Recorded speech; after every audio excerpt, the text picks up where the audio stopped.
What's up, guys? So I know I said I was going to do these two yesterday, but something came up. I never got a chance to do it, but we're here now, so let's go. Most feared Patrick Peterson, 6'1", 91 speed, 91 excel, 89 zone, 90 man, 94 agility, 90 press, 85 play rec, and 81 catch. He does also have a very nice 94 jump, so trust me, the boy can get up there. And of course, the corners that I was going to be comparing him to are the Team of the Week, Darius Slay and Champ Bailey, because those two are two of the best corners in my opinion in the game. Now, the first thing that I did want to test out, of course, was his man coverage, and you can see him right here on the far left. This is a C route. We all know how effective the C route is. You see him right here, one-on-one. He does a pretty good job at stopping it. He did not always stop the C route, but from time to time he did. Once again, right here, jumping the route, being aggressive. Right here, zone coverage. You're going to see him guard his area. He's going to wait and then be effective. So I love what I saw there. One of the bright spots about Patrick Peterson is he is one of the best tacklers right there. He caused the fumble with the hit stick.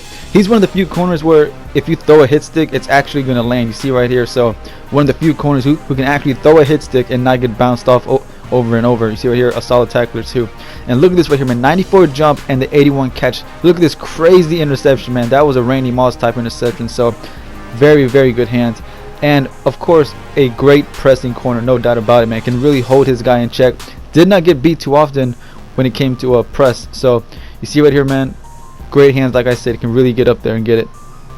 Now you see on the far left, the press is nice, but what I did not like is he got beat a few too many times with the one-on-ones. I'm not saying he was getting beat left and right, but he was definitely getting beat more than I would have liked, is what I'm saying. And you see right there, the C route, he was on him like glue. He was going to stop that C route, but for whatever reason, he let him catch it. Right here, once again, he could have jumped up there and did something, but he let him catch it. So I don't think he's on the same level as Darius Slay when it came to one-on-ones. But what I think he did best was defending the deep ball. And I know I just said that he was getting beat with the one-on-ones more than I would like, but that was like if it was like a 20 or 15 yard pass. These are like the 40, 50 yard bombs. So even though the aggressive catch is toned down, I have seen corners get beat with these deep balls. So I think overall, compared to Darius Slay and Champ Bailey, I don't think he's better than Slay, but with Champ Bailey, I mean, if I had to choose, I think I would go with Bailey. So you see right here, compared to a Champ Bailey, and this is the regular Patrick Peterson, not the boosted stats. You see Bailey beats him at man and zone. Same thing with Slay, beats him at man and zone. So maybe that's why he was getting beat more than these two guys do. But what I will say is that Patrick Peterson by far is much better at them when it came to pressing and tackling, no doubt about it. So whoever you want to go with, guys, it's really up to you. And that brings us to the legend Randy Moss. 6'4", 92 speed, 93 catch, 88 release, 95 jump, 90 catch in traffic, 96 spectacular, 80 elusiveness, and 90 route running. And I've been getting so many questions about this guy. Is he worth getting? And right there you see his spin and juke move are okay, but not the best. But anyways, I've been getting so many messages sent to me asking, should I get him? Should I get him? Is he worth it? Well, let's find out, man. You see right here, the first thing, the far left, I wanted to test out his route running, and his route running was pretty decent. He was getting solid separation for the most part, and his release is only an 88, but sometimes he gets some solid releases. You see right at the far left, sometimes he really would beat that corner and get decent separation, so I liked what I saw. Now you cannot deny 6'4", 92 speed. If you don't want to get him for his catch ratings, but you just want to get him for his height and his speed, that's one way you can use him. You see right here, he can burn corners. I have Chris Conley, who's 6'3", 91 speed. Randy Moss is 6'4", 92 speed. So he's taller and faster than Chris Conley. So it was no surprise when I could see him do a lot of this over and over and over. In fact, I had like 6 or 7 more plays of him doing this, but as you can see, man, the video is getting way too long.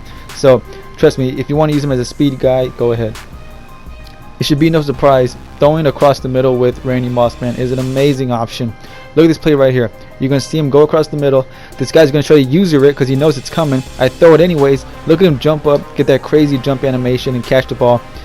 I've never had a receiver get those many animations back to back to back. I mean, it was crazy. So that I can definitely say about him. So if you want to send him across the middle and try to jump, catch the high balls, just make sure you throw it high like that right there to avoid interceptions.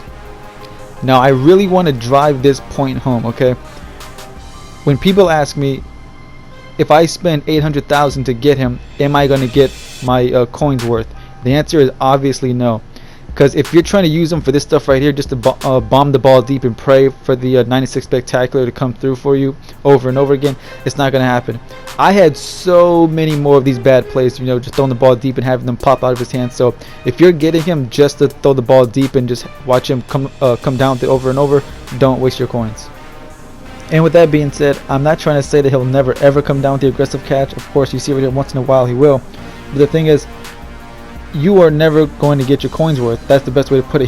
He's never going to live up to that price tag, unfortunately. Maybe his ultimate legend will, you know, down the road, but for this specific card, it's just not going to happen.